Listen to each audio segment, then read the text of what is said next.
В опасных водах у берегов Индонезии таится убийца, которого легко могли бы принять в армию. Он живое доказательство того, что размер не так уж важен. Его длина всего 15 сантиметров. Это павлиновая креветка-богомол.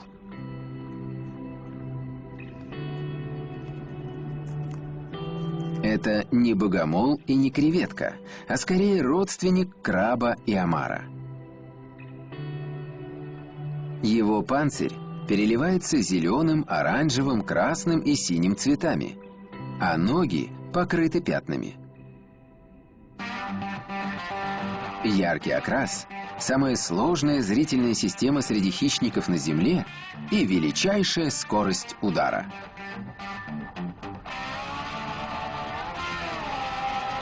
Его глаза работают независимо друг от друга, но при этом слаженно, чтобы лучше целиться.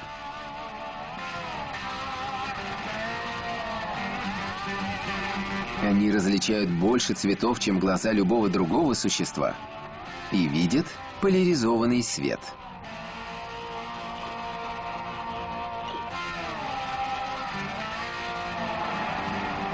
Креветка-богомол приближается к цели.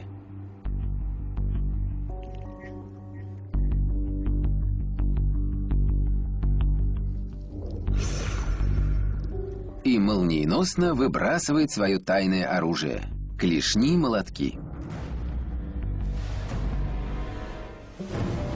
Они работают как пружина и бьют в 50 раз быстрее, чем мы можем моргнуть.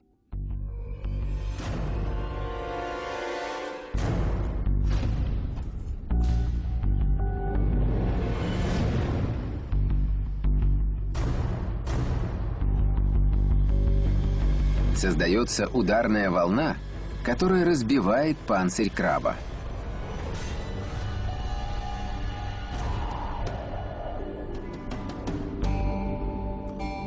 Этот парень невелик, но в своем весе он абсолютный чемпион.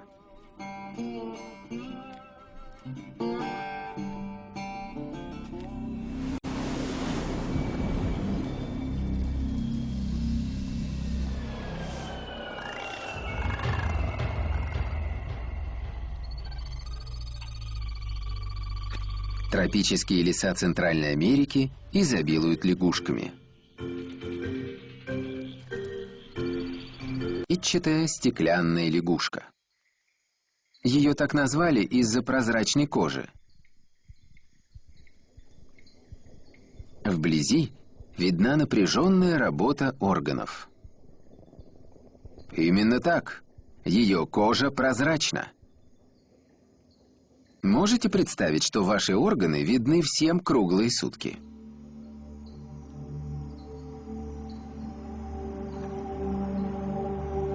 Самец днем и ночью охраняет кладку икры.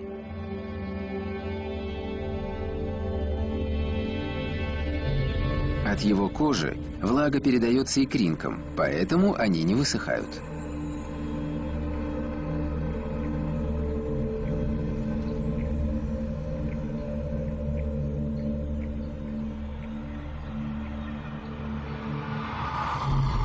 С восходом солнца потомство приходится защищать от злейшего врага. Полчищ плотоядных тропических ос.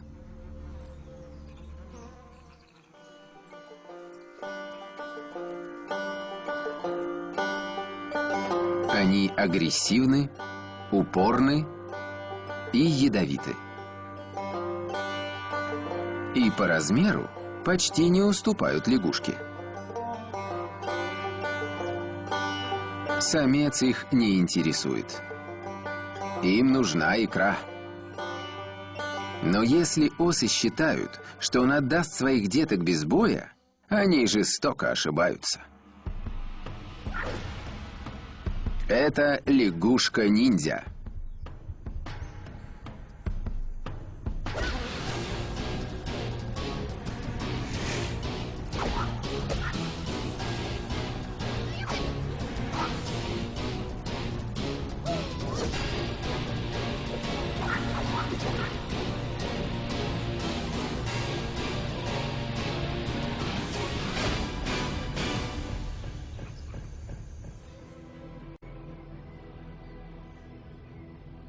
Горные леса Эквадора – таинственный мир, родина странных растений, загадочных существ и одной необычной летучей мыши.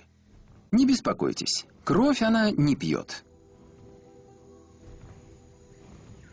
Хотя при желании могла бы, с таким-то удивительно длинным языком.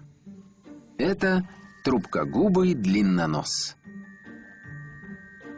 Сам он длиной всего 6 сантиметров, а его язык почти 9. Относительно размеров тела это самый длинный язык среди млекопитающих. При таких пропорциях язык человека был бы почти 3 метра в длину. Когда язык дотягивается до нектара, на нем поднимаются похожие на волоски отростки.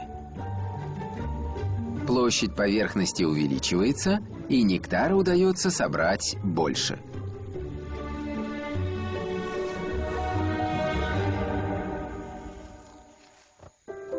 Длиннонос насыщается питательным нектаром и одновременно становится переносчиком пыльцы.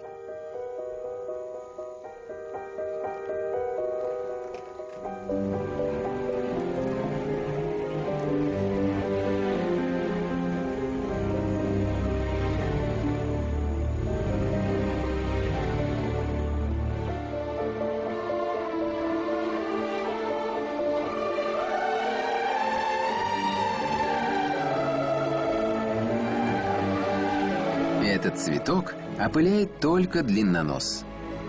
Без него растение просто исчезнет. Когда длиннонос не лакомится нектаром, его длинный язык прячется в единственное место, куда может поместиться – в его грудную клетку.